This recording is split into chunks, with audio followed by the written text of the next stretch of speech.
But let's move on to the next two chunks that we want to look at today. One, the wedding at Cana, and what it means to be a sign, because this is labeled the first of the signs that Jesus did. So we'll step back a bit and think about how sign language is used in biblical sources. In the New Testament, it can be simply a way of referring to miraculous or wonderful deeds. This happens in the Gospels, in Acts, in Pauline letters, in Hebrews. So it's standard language, all right. But do these miraculous deeds authorize something? Do they show why it is someone is acting the way he does? Or do they signify something else? Do they provide evidence, in other words, of a claim to authoritative status? That seems to be the presupposition of a lot of the people who are engaged with Jesus throughout the gospel. But the gospel seems to resist that and criticize the search for signs as authorization for something. Because simply seeing an act that authorizes, or the evidence that authorizes an act, is not enough, says John. You have to probe behind it. And how does one see a sign? By simply observing, or by thinking about it, thinking about what it might signify? And I think the gospel definitely says the latter. So how do actions signify? In many ways. They can point to the significance of Jesus, all right, as one sent from God. And these active signs, the deeds that Jesus does, combined with the verbal signs that he throws out, light, shepherd, vine, etc., pointing to the significance of who he is, are complex and inviting significance that requires reflection. They're also pointers to the past that Jesus embodies, that grace upon grace that the prologue was referring to. And we'll see that as the book of signs develops, where sacred space and sacred time are brought together and connected with the story of Jesus. They're also pointing to the reality that his coming creates.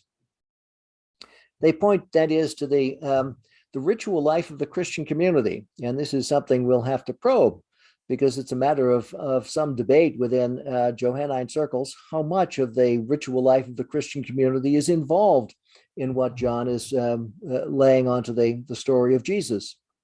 In some places, it's pretty clear, I think, that some sort of gesture toward that ritual life is involved, as in the case of the Samaritan woman and the living water, and also in the case of the bread of life in chapter 6.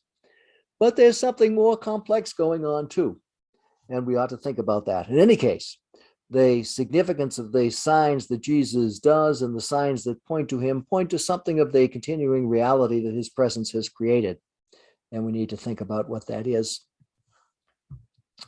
So what about Cana? What's going on with the first sign that Jesus performs? Is it authorizing Jesus to do something? Note that at the beginning of the temple episode, we have the crowds asking, what sign can you provide us to justify what you're up to? Are they thinking about the kind of thing that he did up in Cana, which they, of course, didn't see, his disciples saw? People are seeking authorization, but Jesus is providing, I think, that and something else. What is it then at Cana that's being symbolized? Is it that the old is becoming new? We have the old vehicles of purification, that is the stone jars, which we know, as a matter of historical fact, was an important part of ritual purity considerations in first century Palestine, including Galilee, where we have abundant evidence of stone jars. Is it the case that this allusion to stone jars is something like the saying about new wine into old wineskins that we get in Matthew 9 and Luke 5? Possibly, but it's not spelled out. And what's the new wine, if that's the case? Is it the knowledge that Jesus brings? Is it the relationship that he creates? Is it ritual action? Could be any of the above, but it's not stipulated. So if you're coming to this text with the notion that signs have to signify something, and they might signify something about what's new and what Jesus has brought, you're left with a bunch of options, but no solution. Or could the sign be a sign of the sanctity of marriage? Why is it that Jesus starts out in the fourth gospel at a wedding? He doesn't do so in the other gospels, and why? Is this perhaps a response to some form of early Christianity that takes very seriously the saying on eunuchs in Matthew 19:12? There are some who have made themselves eunuchs for the kingdom of God. That is some sort of reference to voluntary celibacy. And John comes along and says, no, marriage is something that Jesus affirms as much as celibacy. Or is it perhaps a reference to the transformation of marriage into something else, the process of mutual sanctification, and not simply a man and woman getting together to support one another and to have children? We see something similar going on in 1 Corinthians 7, where Paul wrestles with marriage and what its significance might be. But the fourth gospel doesn't give an answer to that question. It doesn't say that that's what the miracle at Cana signifies. Is the miracle at Cana really a symbol in some way about the relationship to Jesus? A relationship that here is symbolized by his mother, who asks and receives from Jesus, even though he says, it's not my time. We could think a little bit about the dynamics of that little interaction. But in any case, this too could be what the whole business symbolizes. And each of these things that I've thrown out there as a possible referent of the symbol has been proposed by one or another, often many interpreters of the Gospel of John. But the interesting thing about this chapter is that there is no indication that any one of them is the preferred referent of this symbol.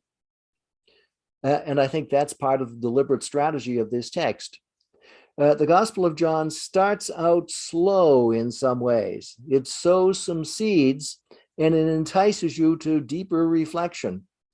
Later on, it will spell out with abundant clarity what some of the signs that Jesus does actually signify. But here it just says, think about it, folks, and meditate on it. And that's what the tradition has done. Many possibilities, no definite answer. What briefly can we say about the role of the mother in this business? Jesus tells her, my time is not yet. And later on, we'll have Jesus declaring that the hour has come when we get up to the Last Supper. But is this, so it has definitely a role in the overall theological structure of the gospel. But is this perhaps an adaptation of a story of youthful petulance? We have stories circulating about Jesus of that form. The infancy narrative of Thomas, for instance, has Jesus as a rather misbehaving youth. And is this Jesus as maybe a teen or a young man who was brought to a wedding by his mother and gives her a snappy answer, but nonetheless comes around to doing the right thing? Some people have suggested that that's what lies behind this story, and it may be, but John doesn't take it there. What about Jesus calling her woman? Is this Jesus being really nasty to his mother? No, it's not. Woman can be simply a term of respect, rather like ma'am or my dear lady, rather than you lousy woman. No, it's not that. But are family ties important? Yes, they are. And I think whatever we think about the fourth gospel and its relationship to marriage and celibacy, it does make important use of the image of the family. And it will do so particularly on the cross, where everything comes together. And what happens on the cross, we have the mother of Jesus being put in the hands of the beloved disciple, or the beloved disciple being put in the hands of the mother, but in any case, a new family being created. And the hint of the importance of that family relationship is given here in the relationship between Jesus and his mother. Jesus, who does what his mother says, who answers her prayer, as the farewell discourses say that Jesus will always do. So if there's an issue out there, a theological issue that some members of the Johannine reading circle are concerned with, it may be, does Jesus really hear our prayers? And John says, yes, he does. And he does so right at the beginning of this text in the Cana episode, and does so in spades in the farewell discourse. I've been talking a lot. Let me show some images here that I think are fun to have a look at. And while I'm doing that, let me also just check the time, because we're moving along rather quickly here. This is Giotto from the 14th century, focusing on Jesus off to the left. You can see him, and you can see the stone jars over on the right. Hieronymus Bosch in the 15th century, similar kind of thing with Jesus at the table. Jesus is in the center of things in a lot of the portraits of the Cana episode, which suggests to us something of the visibility of this sign. That's abundantly true in something like Paolo Veronese's version of the wedding at Cana, where we have Jesus in the center of this enormous party in a beautiful Renaissance environment, of course. But is that the way it was? Well, probably not.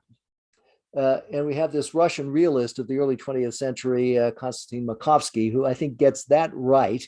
That is, that Jesus is off to the side, giving instructions to the workers, with his mother in the background pushing him on, and not a sign that's a great display of his power, a hidden sign. And the way in which a sign can be revealed or hidden, I think, is put on the table by reflecting a little bit on the dynamics of what's going on here.